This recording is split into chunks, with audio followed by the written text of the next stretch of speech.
नमस्कार मित्रों, हमारे इस नए वीडियो में आपका स्वागत है। आज हम पढ़ेंगे राजस्थान की आर्थिक समीक्षा। और पिछले वीडियो में मैंने एक वीडियो में बजट के बारे में पढ़ा है। बजट में उस वीडियो में हमने 30 मिनट के आसपास का वो वीडियो है। लगभग कंप्लीट बजट में जो भी सरकार के द्वारा घोषणा हुई है, जितनी भी नीतियां लागू हुई है, सबको हमने एक साथ लिखने का प्रयास किया है। और आज हम पढ़ेंगे राजस्थान की अर्थव्यवस्था, जो इकोनॉमिक सर्वे है इस वर्ष का। और इकोनॉमिक सर्वे बजट से एक दिन पहले पेश किया जाता है। और इकोनॉमिक सर्वे क्या होता है? बजट है वो किसी भी सरकार का अगले वर्ष का एक वित्तीय डाटा होता है, जिसमें सरकार आगे आने वाले वर्ष में कौन कौन सी योजनाएं चलाएगी, कौन कौन से कार्य करेगी, कितना जनता को रोजगार मिलेगा। और समीक्षा, आर्थिक समीक्षा पिछले वर्ष की होती है। जैसे पिछले वर्ष में सरकार ने कौन कौन सी योजनाएं चलाई है, रोजगार, लोगों को कितना रोजगार मिला है, कितनी हानि हुई है, उस राज्य की अर्थव्यवस्था में कितनी बढ़ोतरी हुई है। ये जो डाटा होता है वो इकोनॉमिक सर्वे होता है। और इकोनॉमिक सर्वे से हर परीक्षा में 3 या 4 प्रश्न आते हैं। तो हम आज पढ़ेंगे छोटे छोटे वीडियो के माध्यम से। और जो आर्थिक समीक्षा है वो राजस्थान की जो वेबसाइट है उसके माध्यम से हमने लिखने का प्रयास किया है। तो इकोनॉमिक सर्वे के बारे में आज कुछ योजनाओं के बारे में पढ़ेंगे जो इकोनॉमिक सर्वे के पार्ट में दी हुई है। और जैसे हमने बताया, इकोनॉमिक सर्वे पिछले एक वर्ष का वित्तीय डाटा होता है, जिसमें रोजगार, महंगाई, लाभ, हानि इत्यादि का मूल्यांकन किया जाता है। जो पिछले वर्ष में सरकार ने क्या क्या कार्य किए हैं जनता के लिए, उस राज्य के लिए, उस राज्य की जो अर्थव्यवस्था उसको बढ़ाने के लिए जो काम किया जाता है, उन सभी कार्यों का जो मूल्यांकन होता है उसको आर्थिक सर्वेक्षण या आर्थिक सर्वे, इकोनॉमिक सर्वे बोलते हैं। अब हम पढ़ेंगे राजस्थान के आर्थिक सर्वे की एक पहली योजना है, वो है एमपी लेड योजना।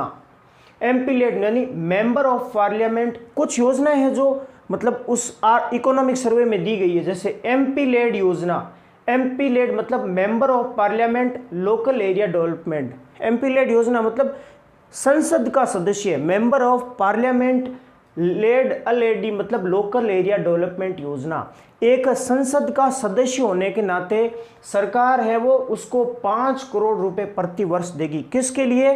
उस एमपी को अपने क्षेत्र में विकास करने के लिए। और जो एमपी लेड योजना है, इसकी शुरुआत हुई थी 1993 मतलब 1993 में।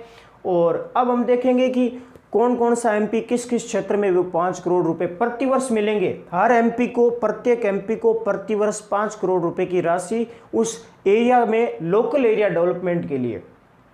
राज्यसभा एमपी होता है वो पूरे राज्य में खर्च कर सकेगा, जिस राज्य का एमपी है वो उसी में खर्च कर सकेगा। लोकसभा एमपी है वो पूरे देश में खर्च कर सकेगा। ये प्रश्न पूछे जाते हैं, लोकसभा एमपी कहाँ खर्च करेगा? पूरे देश में। मनोनीत सदस्य पूरे देश में खर्च कर सकेगा, लेकिन राज्यसभा एमपी है वो उस राज्य में खर्च कर सकेगा। और एससी के लिए 15% राशि और एसटी के लिए 15% खर्च करना अनिवार्य है, ये शर्त। ये हुई एमपी लेड यानी member of parliament local area development योजना। और अगली है, हमारे राजस्थान में भी ये योजना चलती है एमएलए लेड के नाम से, यानी member of legislative. Legislative assembly का मतलब होता है विधानसभा सदस्य। प्रत्येक विधानसभा सदस्य को प्रति वर्ष 5 करोड़ रुपए की राशि राज्य सरकार देती है। राजस्थान सरकार 5 करोड़ रुपए प्रत्येक विधानसभा सदस्य को उस विधानसभा का विकास करने के लिए। और इसमें भी एक शर्त है, 20% राशि है वो एससी एसटी पर खर्च किए जाएंगे। एमपी लेड में एससी के लिए 15%, लेकिन एसटी के लिए 7.5%। लेकिन राजस्थान में टोटल एक साथ दे रखा 20% राशि है वो एससी एसटी क्षेत्र में खर्च की जाएगी। अगली है राजस्थान सरकार जिला नवाचार निधि। ये हो सकता है किसी दूसरे राज्यों में चले या नहीं चले, लेकिन राजस्थान सरकार द्वारा इसको शुरू किया गया है। जिला नवाचार निधि मतलब उस प्रत्येक जिले का विकास करने के लिए प्रति वर्ष 1 करोड़ रुपए प्रत्येक जिला कलेक्टर को दिए जाएंगे उस जिले का विकास करने के लिए। इसको बोलते हैं जिला नवाचार निधि योजना। पूछा जाता है कितने करोड़ रुपए? 1 करोड़ रुपए की राशि प्रति वर्ष प्रत्येक जिला कलेक्टर को दी जाती है। एक योजना है राजीविका योजना। आजीविका में सुधार करने के लिए राजीविका योजना, और इसकी शुरुआत हुई थी 2010 में। यह मुख्य प्रश्न है। राजीविका योजना की शुरुआत 2010 में हुई थी और इसका अध्यक्ष होता है प्रधानमंत्री। यह भी मुख्य है। राजीविका योजना का अध्यक्ष कौन होता है? मुख्यमंत्री। और राज्यविका योजना से प्रश्न पूछा जाता है, चुनाव आयुक्त है, राज्य सचिव नहीं, बल्कि इसका अध्यक्ष होता है मुख्यमंत्री। और इस योजना को शुरू करने का उद्देश्य था आजीविका को बढ़ाने हेतु। एक योजना है प्रधानमंत्री आवास योजना ग्रामीण। इसकी शुरुआत हुई थी 20 नवंबर 2016 को। कब? प्रधानमंत्री आवास योजना की शुरुआत 20 नवंबर 2016 को। और इसका पहले नाम था इंदिरा आवास योजना। हमें पता है सरकार चेंज होते ही तुरंत नाम बदल जाता है।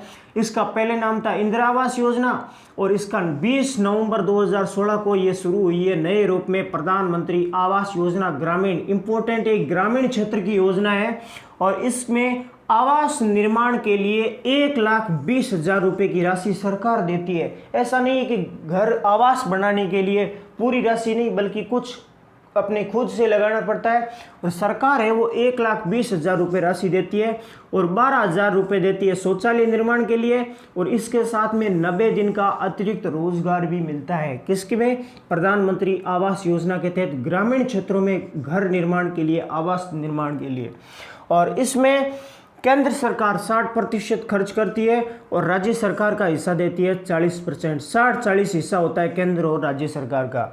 और पहले लाभार्थी जो प्रधानमंत्री आवास योजना के तहत जो घर बनाए जाते थे, इसका चयन होता था भाई बीपीएल कार्ड जिसका बना हुआ है वो होगा, नहीं, बल्कि अब इसको हटा दिया गया है। अब लाभार्थी का चयन है वो सामाजिक आर्थिक जातीय जनगणना के आधार पर किया जाएगा, न कि बीपीएल कार्ड। क्योंकि बीपीएल कार्ड के जो धारक होते हैं, कार्ड धारक, आज बहुत उच्च मुकाम पर पहुंच चुके, लेकिन वो फिर भी बीपीएल के तहत सुविधाएं मिल रही है। ऐसे लोगों को नहीं, जिनके पास घर है और ज़रूरतमंद को ही ये सुविधा मिल सके। इसीलिए सामाजिक आर्थिक जातीय जनगणना के आधार पर ये अब लाभार्थी का चयन किया जाता है। और पीएम आवास योजना ग्रामीण के तहत आवास निर्माण में राजस्थान, इस बार ये इंपॉर्टेंट, राजस्थान प्रथम स्थान पर रहा है। किस योजना के तहत? प्रधानमंत्री आवास योजना ग्रामीण के तहत राजस्थान इसमें प्रथम स्थान पर रहा है। और बांसवाड़ा जिले की जो घाटोल पंचायत समिति है वो इस योजना के तहत प्रथम स्थान, कौन सी? राजस्थान प्रधानमंत्री आवास योजना ग्रामीण के तहत प्रथम स्थान पर। और बांसवाड़ा की घाटोल पंचायत समिति इसके तहत प्रथम स्थान पर रही है। और अगली योजना पढ़ेंगे हम, बहुत इंपॉर्टेंट योजना जो इसका पूछा भी जाता प्रश्न, महात्मा गांधी राष्ट्रीय ग्रामीण रोजगार गारंटी योजना, जिसको शॉर्टकट बोलते हैं मनरेगा, जो ग्रामीण विकास मंत्रालय द्वारा चलाई जाती है। केंद्र सरकार, भारत सरकार का जो ग्रामीण विकास मंत्रालय है उसके द्वारा चलाई जाती है। जो मनरेगा का अधिनियम ये पूछा जाता है, अधिनियम 2005 का है और लागू फरवरी 2006 में हुई। मनरेगा योजना का अधिनियम 2005 का, लागू 2006 में, और पूरे देश में लागू होती है अक्टूबर 2008 में। कौन सी योजना?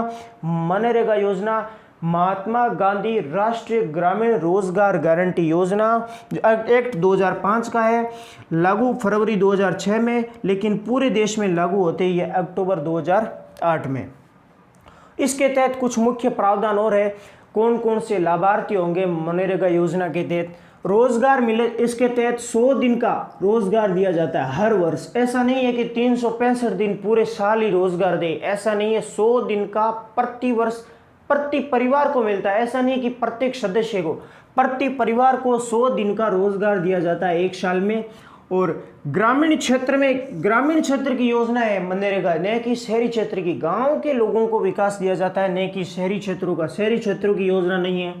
वयस्क व्यक्ति को ही मिलेगा। ऐसा नहीं है कि कोई बच्चा है वो चला जाए कि मुझे भी रोजगार दो, नहीं, बल्कि वयस्क व्यक्ति को ही इस योजना के तहत मिलता है।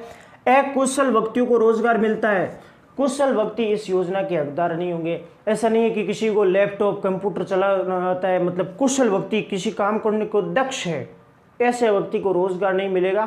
ग्रामीण क्षेत्रों में अकुशल लोगों को रोजगार देने तो इस योजना की शुरुआत की गई है। और रोजगार दिया जाता है, मतलब जैसे हमारे देश के जो संविधान के नीति निर्देशक तत्वों का आर्टिकल 41 में भी ये प्रावधान है कि सरकार है वो अपने नागरिकों को रोजगार के अवसर उपलब्ध करवाएगी। इसका भी एक ये जरिया मान सकते हैं, मतलब सरकार उस देश के नागरिकों को रोजगार के अवसर उपलब्ध करवाने के लिए कुछ ऐसी योजनाएं भी चला सकती है। और ग्राम पंचायत का मेंबर होना जरूरी है। जो भी मनरेगा योजना का जो लाभार्थी है उसको उस ग्राम पंचायत का मेंबर होना। ऐसा नहीं है कि किसी मध्य प्रदेश का निवासी है वो राजस्थान में आके रोजगार ले ले, ऐसा नहीं।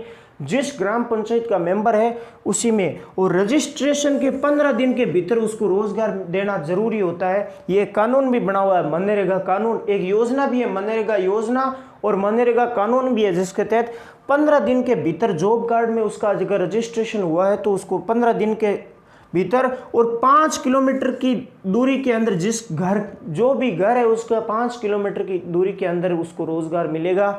अगर 5 किलोमीटर के दायरे से बाहर दूर रोजगार किसी व्यक्ति को मिलता है तो उसको आने जाने का खर्च भी अतिरिक्त उसको मिलेगा। और ग्राम सभा है वो उसकी कोई भी कार्य करती है, उस गांव में क्या काम करना है तो ये ग्राम सभा तय करेगी भी। मनरेगा योजना के तहत नागरिकों को क्या क्या काम करना है, रोजगार उपलब्ध क्या क्या करवाना है। और ग्राम सभा सोशल ऑडिटिंग करेगी, अर्थात ऐसा नहीं है कि पेड़ों की छांव में जाकर बैठ गए, लेकिन ग्राम सभा इस चीज़ की ऑडिटिंग करेगी, जांच करेगी, जियो टैगिंग करेगी कि काम हुआ है या नहीं हुआ है। ये ग्राम सभा इसमें बहुत महत्वपूर्ण भूमिका अदा करती है।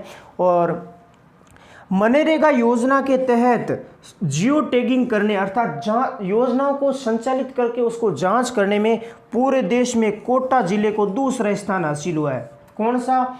मनरेगा योजना के तहत जियो टैगिंग करने के लिए कोटा जिलों को देश में दूसरा स्थान हासिल हुआ है। और जो मनरेगा योजना है, जो महात्मा गांधी राष्ट्रीय ग्रामीण रोजगार गारंटी योजना, इसके तहत केंद्र और राज्य सरकार का हिस्सा है 90% और 10%। केंद्र सरकार 90% खर्चा उठाएगी और 10% खर्चा है वो राज्य सरकार उठाएगी। और राजस्थान सरकार ने रोजगार को बजट 2022-23 में बढ़ाकर 125 दिन कर दिए गए। मनरेगा योजना के तहत तो 100 दिन का मिलता है, लेकिन बजट में मुख्यमंत्री जी के द्वारा 25 दिन का अतिरिक्त रोजगार जोड़ा गया है, जिसके तहत 750 करोड़ नहीं 750 करोड़ रुपए अतिरिक्त खर्चा राजस्थान सरकार वहन करेगी। और राजस्थान की 3 जनजातियां हैं, जैसे सहरिया जनजाति और खैरवा जनजाति, दोनों बारां में निवास करती है, और एक जनजाति है कथड़ जनजाति जो उदयपुर में निवास करती है, कैथोड़ी जनजाति।